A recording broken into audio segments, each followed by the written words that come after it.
Hello, and welcome to my channel, Post-Separation Abuse, and another episode of Storytime. In this episode, there is a discussion of recorded communications between two people after the end of the relationship.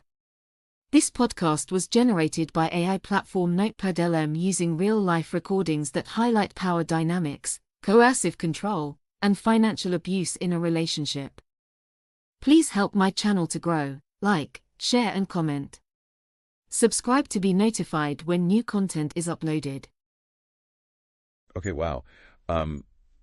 Listening to these recordings, even just these short clips, the tension is palpable. Yeah, it really jumps out at you. It feels like we're walking into this massive argument that's been building for quite a while now. Just to kind of set the stage for everyone, these recordings are just snippets, right? They're these short excerpts from much longer conversations between Paul and Loraine. Yeah, just little pieces of a bigger picture. But even in these little pieces, it's really hard to ignore the power dynamic, especially when it comes to money. Definitely. It's like Paul brings up what he contributes financially constantly. Like it's this broken record. In the first recording, he says, I'm throwing nearly 700 pounds a month at you. It feels almost like he's using money as a way to kind of silence Loraine. Yeah, it's interesting because it's not just that he brings up the money, it's the language that he uses. Right. He says throwing money, which really gives you that sense of resentment, you know? Almost like a lack of willingness, even a sense of superiority. Yeah. It feels very much like a way to establish control in the relationship, make Loraine feel indebted to him. And it's not just a one-time thing either. Right. Later on in that same argument, when Lorraine's trying to push back a little bit, he says, don't bite the hand that feeds you. I mean, it makes my stomach churn just hearing it. It's such a calculated, I don't know, almost like a power move. Yeah. Think about what he's doing in that moment. He's shutting down the conversation, right? He's making Loraine seem ungrateful and he's reinforcing his position as the provider. Totally. And you can almost hear the impact of what he's saying on Lorraine's voice. Yeah. She kind of shrinks back after he says that. That's what's so insidious about financial control, right? It chips away at your sense of self-worth and you start to question your own agency and you end up feeling trapped. And it's like the way that they're communicating or not communicating is just adding fuel to this fire that's already burning. For sure. Paul's being really aggressive. He's using a lot of, harsh language. Right. He keeps interrupting her. And then Lorraine's over here just trying to reason, trying to explain her perspective. Yeah, you see this a lot. It's that classic demand-withdraw pattern. Okay. So one person, in this case, Paul, is the aggressor. He's coming in with demands and accusations. And the other person, in this case, Loraine, is withdrawing, trying to defend and explain or even appease. Right. It almost never goes anywhere good. And so, unsurprisingly, it blows up even more with this whole Gofundme situation. From what I gathered, it seems like Loraine set up a fundraiser for something to do with their house, and she didn't tell Paul about it first. That's right. Yeah. And he does not react well. No, not at all. He calls it a stupid stunt, accuses her of auctioning his house on the internet, and he just seems fixated on the public humiliation of it all. Yeah, it clearly really upset him. It definitely seems to have hit a nerve.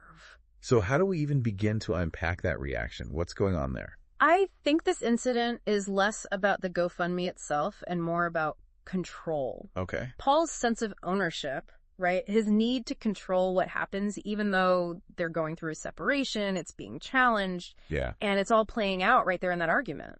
And it's not just about the house, is it? No, not at all. You can hear these deeper resentments, these vulnerabilities bubbling to the surface. Oh, absolutely.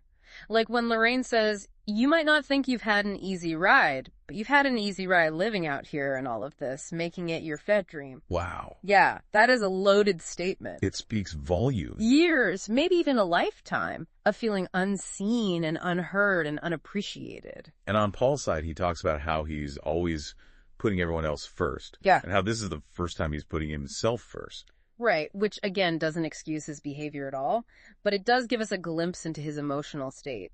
So we're seeing two people who are hurting. Each of them feels wronged. Each feels misunderstood. Totally. It's like they're speaking two completely different languages. It's really sad because you can hear the pain in their voices. It's like they're talking past each other. It makes you wonder how things could have been different if they had the tools to actually hear each other. For sure. You know, it really speaks to how important it is to address things as they come up. to build a space where you can talk openly and honestly about your needs and vulnerabilities. Because when those lines of communication shut down, that's when resentment and misunderstandings take root. Yeah. And then you end up with the kind of toxic situation that we're hearing in these recordings. Absolutely. And then there's this January 15th deadline that just looms over everything. It's more than just a date on a calendar. It's another way that Paul asserts his power over Loraine. Oh, 100%. He presents it as this kind offer, an extremely generous offer. Right. But let's be real, it's an ultimatum. It's meant to back Loraine into a corner and take away her options. Like he's saying, you play by my rules or else. So what is so important about January 15th? What happens then? That's the million-dollar question. Unfortunately, we don't have enough information to answer that. It could be any number of things, a financial obligation, maybe some kind of personal commitment, or honestly, maybe just a random date he picked to exert control. But one thing's for sure, it puts Loraine under a tremendous amount of pressure. And you know what really gets me? It's how he tries to frame it as though he's giving her this gift. You know, and then he's like, oh, you can negotiate a gift, which is just another way to manipulate the situation. Right, like he's being generous by giving her this ultimatum. It's wild. Exactly. He wants to be seen as the good guy here, but at the same time, he doesn't want to take any responsibility for this imbalance of power he's created. It's classic, really. It really is. And it brings us right back to those toxic communication patterns we were talking about earlier. Yeah. Paul interrupting constantly, being dismissive with his language, refusing to acknowledge how Loraine is feeling. It all adds up. You just can't have a real conversation with that going on. It's like he's playing chess while she's trying to figure out checkers. That's a perfect way to put it. He's always a few steps ahead, being super strategic with his language and timing, just keeping Loraine off balance the whole time. Yeah, and you hear how it wears her down. There's this one part where Loraine says, I keep seeing this more and more in you, and her voice just cracks. No, it's rough. It's like she can see the relationship falling apart right in front of her, and there's absolutely nothing she can do to stop it. That's what's so awful about emotional abuse. It doesn't always look like these big blowout fights, you know? It's this slow and steady erosion of a person's sense of self. It's insidious. Yeah. And, you know, it's important to remember that we're only hearing Paul's side of all of this.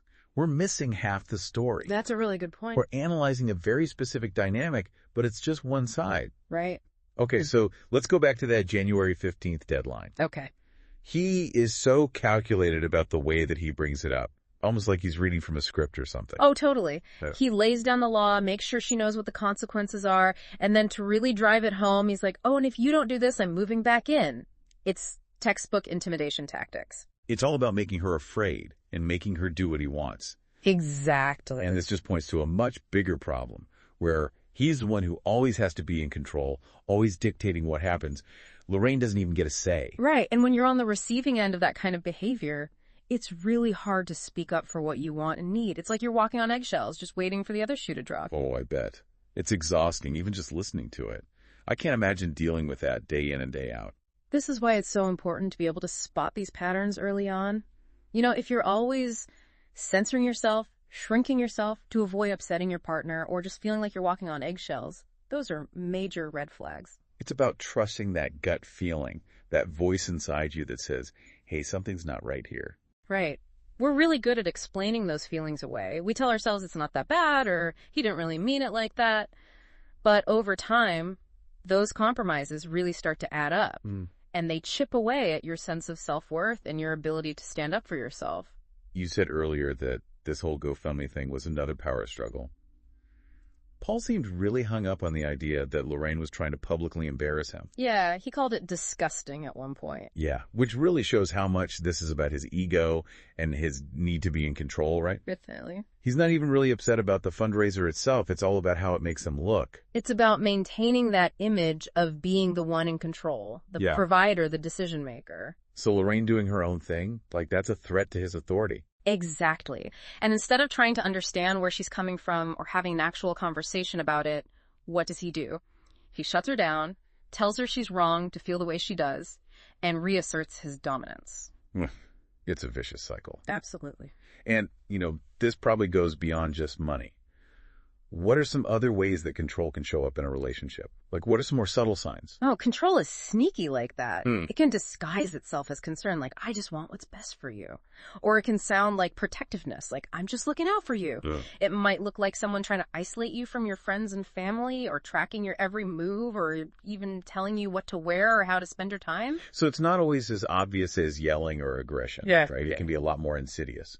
Exactly. It's about creating this environment where the other person feels like they always have to ask for permission to do anything, apologize for every little choice they make, and put the other person's needs before their own. Always. And that's where all those communication problems we talked about come back, right? Yes. Where one person dominates the conversation and the other is just trying to keep the peace. Exactly. And we have to remember that good communication is built on respect, empathy, and actually listening to each other, even when you disagree, right? Right.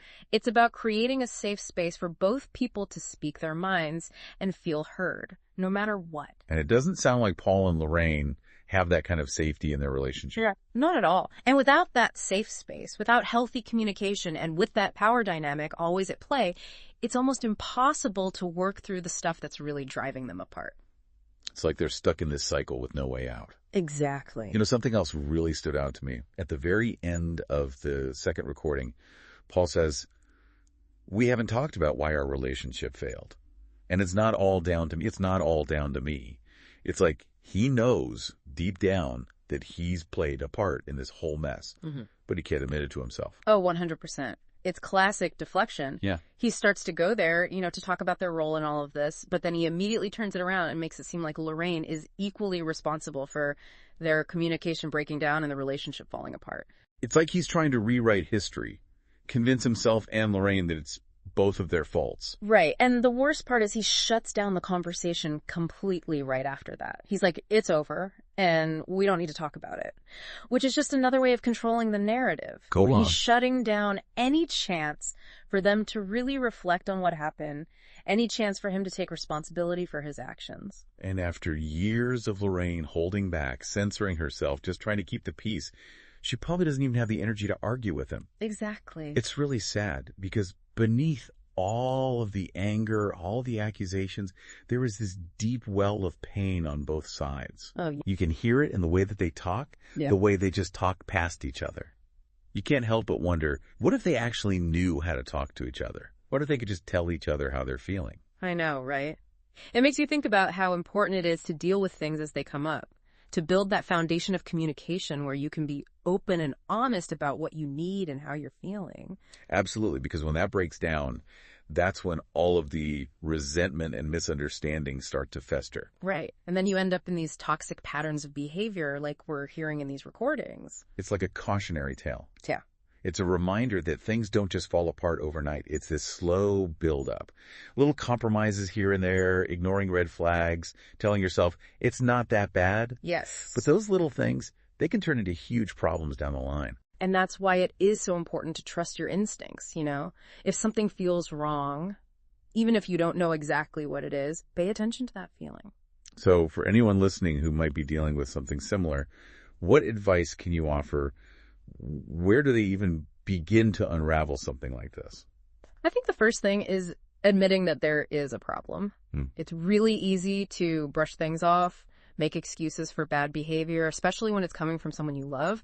But you can't change things unless you acknowledge that there's something to change, right? And it's not about blaming anyone. It's about taking a look in the mirror and figuring out what role you're playing in this dynamic, good or bad, and then asking for help if you need it.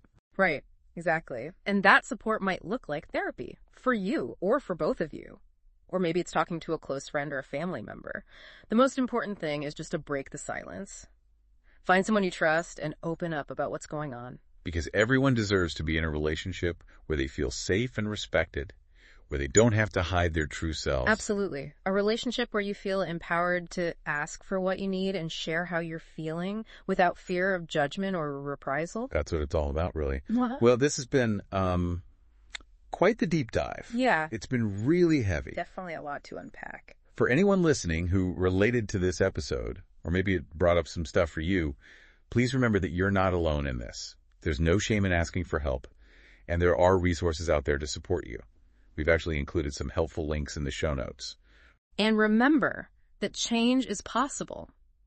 It might be hard, but it's possible to break free from these unhealthy patterns and build relationships that are based on respect, trust, and genuine connection. You deserve that. Yes, you absolutely do. Well, that's all the time we have for today. Thank you so much for joining us on this deep dive. And until next time, take care.